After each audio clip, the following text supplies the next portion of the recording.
I'm very thrilled to stand here and speak with you. Our sages says that thanks to righteous women, the people of Egypt were redeemed from Egypt, and we see the redemption will come thanks to women of righteous nature. Nadia and Yehudit are especially. They are leading the way, going back of the nation of Israel to Eretz Israel and having sovereignty enacted for all over Judea and Samaria. We need to know and remember. We are here not just because we are love Eretz Israel. All this is true. But we're here because Hashem ordered us, commanded us in the Torah, and that we should inherit this land.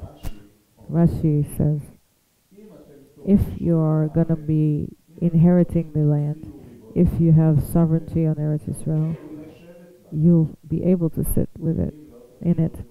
If you're not going to have sovereignty in it, and if we're going to be behaving in this place that we are just guests, and the enemy is the owner, in that case, we're not going to have peace and settle here.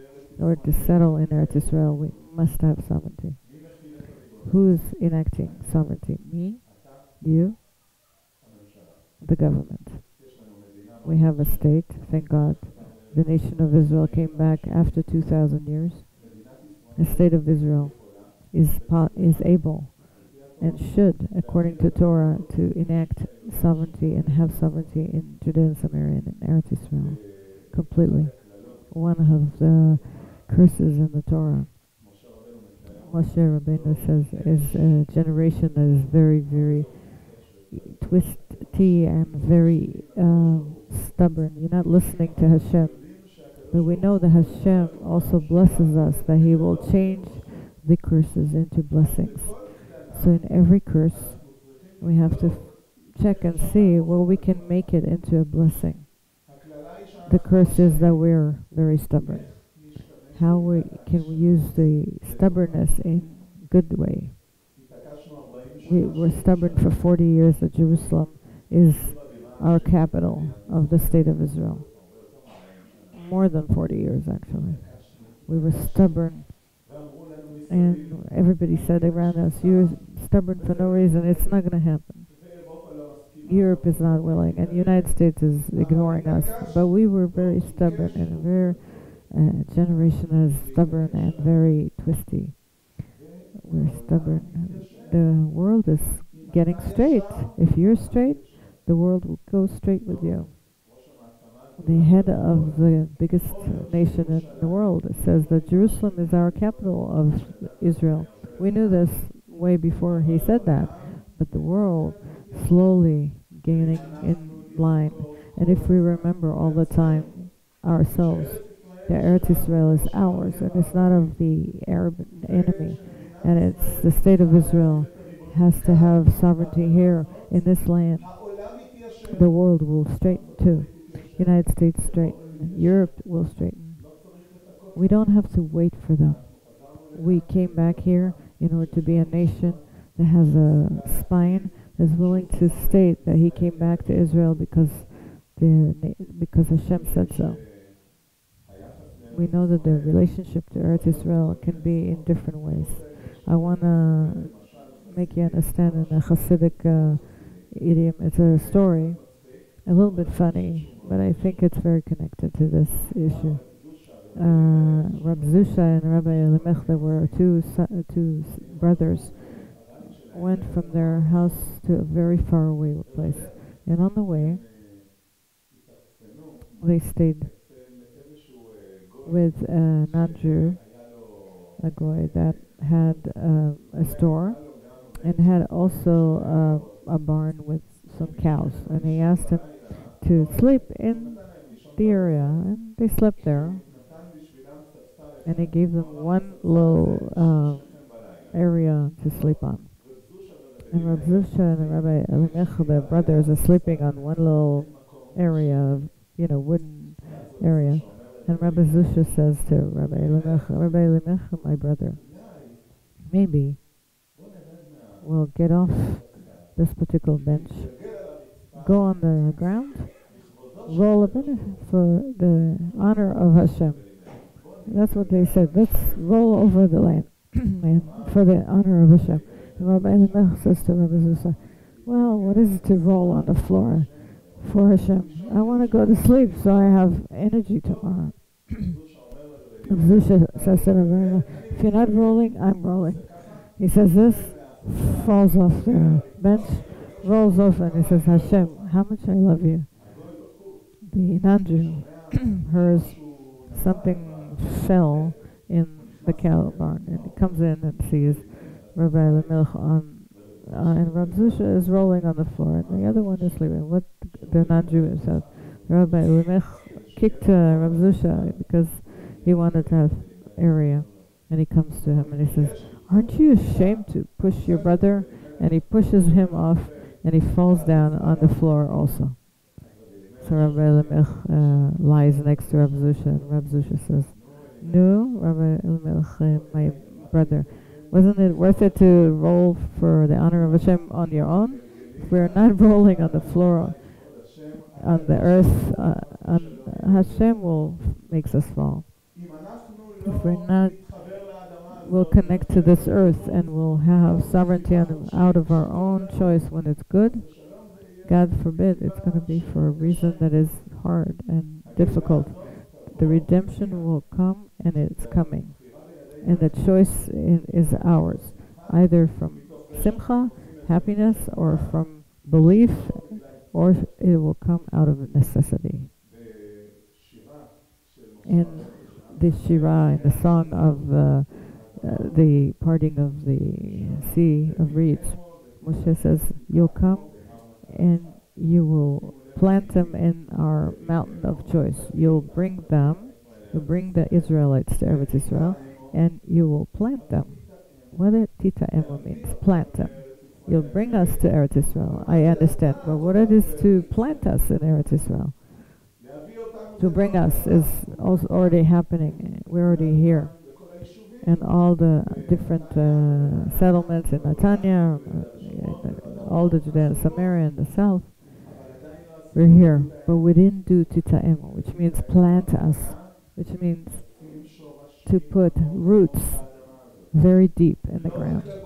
Not to just live there, but also understand and believe that Eretz Israel is ours. And as strong as our roots will be deeper in the ground, that's how the redemption will go towards the right level. Everything is in our hands. Why are we here? We're here for many reasons. We're here because we love Eretz Israel. We're here because it's very security-wise is important to have sovereignty in Judea and Samaria. We're here because when there's going to be sovereignty in Judea and Samaria, it's going to be also economically good. All these reasons are good and important.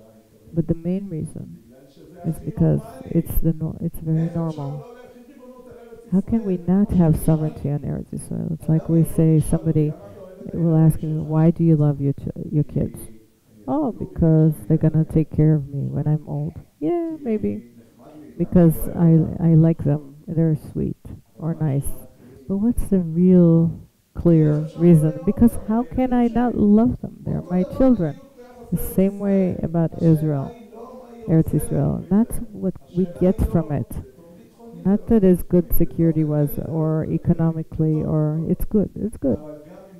But even if it wasn't good, we would be here. Because the relationship to Eretz Israel is a way of a person to his wife, to parents to their kids. The natural connection between Hashem that connects us to Eretz Israel according to the Torah, the Holy Torah, is the connection that fills up with the ability to do it and conquer it and get it done. What's going to happen? We know that there could be all kinds of issues that would harm us, things that will act, that the nations around us will be very angry on us and will do wars with us if we have sovereignty in Judea and Samaria. How are we going to contend with this fearful thing? The answer is the same way They said before the founding of Israel. The same exact thing. I wasn't alive there. I still have a black beard, as you see, but many told us that many people that were in the government said the same thing. Let's not announce a state. We don't know what's going to happen. And after many years in the Six-Day War, many people says, no, we're going forward too fast. It's not safe. Hashem has plans of His own. We must stop fearing. We're bigger. And as much as we understand how big we are and how much we ladies are big and how this land is natural to us, the non-Jews are not a function here. They're not really causing us any harm. They're not. I want to finish with the idea of what happened during the judges' time. In those times, we used to have the Plishtim. After Joshua, there used to be Plishtim. Today we have all kinds of Arabs that call themselves Plishtim or Palestinians. It's the same idea. What's the idea? Hashem says, if you are not going to have sovereignty, if you're not going to conquer this land, if you're not going to have settlements here, in the time of Joshua and the judges, there was pressure to do it. What was the pressure? Plishtim. The Plishtim would pressure. And then we have sovereignty. The Plishtim is the hand of Hashem. And the Palestinians are also, they're not standing on their own. If we're not going to know what we are, Hashem uses them. If we know who we are, they're going to found Israel. They're going to announce on Israel and on Jerusalem. If we will, we strengthen the settlements. We announce on Jerusalem as our capital. They're going to go away. They can stay and be non-bothering us to go through redemption, but they're not the problem. The problem is if we know who we are. When we know who we are and we go for sovereignty, and all this important sovereignty movement is doing, everything will be solved. I call for many, as in the name of many rabbis, that it's important to accentuate this point. Anybody who could do and give some contribution of money or coming or strengthening to have sovereignty in Eretz Israel, especially in Judea and Samaria. Rambam wrote, this is a mitzvah to do from the Torah. We must succeed. We will succeed. How long it's going to take, and whether it's going to be easy or hard, it depends on us only. Thank you very much for Rabbi Baruch Efrati, the head of the rabbis of Derech Emunah.